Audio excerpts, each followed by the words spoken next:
Hey guys, Allison here. Sometimes we struggle with anger, and some people holding anger for a very long time.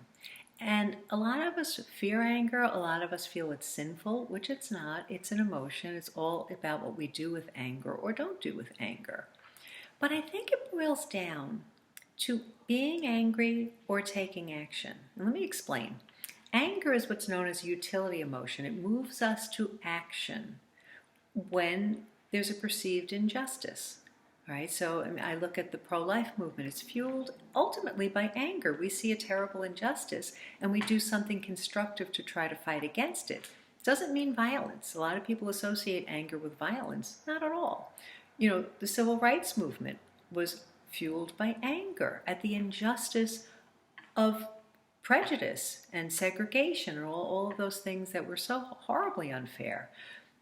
Slavery, right? It was, the Civil War was fought because of anger. Now, it doesn't have to get to the point of war or, violence.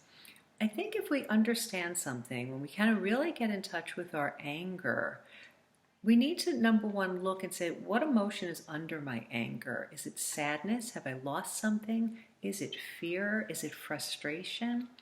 And if we can get in touch with that, then we can say, okay, well, what do I ultimately want in this situation? Now, obviously, we want peace. We want to return to homeostasis. Now, if something terribly unjust has happened and it can't be rectified, what does Jesus tell us to do? We have to forgive, right?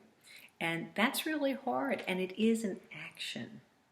All right, so if something has upset you or made you very angry, think about what action steps you can take to rectify the injustice. Let's say somebody said something and they hurt your feelings.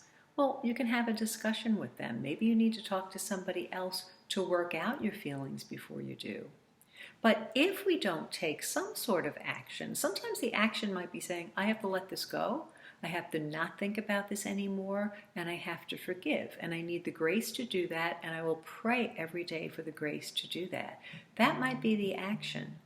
But if there's nothing tangible that you can do, we make a decision to just let go of the anger, or we make a decision to do something to rectify the injustice. All right, so don't associate anger with violence. It can be, but that really means that we don't know how to solve the situation. There's always a solution. So if you're struggling, I definitely recommend talking to a Catholic therapist that can help you, not only in terms of the emotional, but also the spiritual aspects of dealing with anger, because those can be really powerful. And certainly the ability to forgive does take grace from God. So I hope you find that helpful. Again, anger or action. All right. Hope you find that helpful. God bless.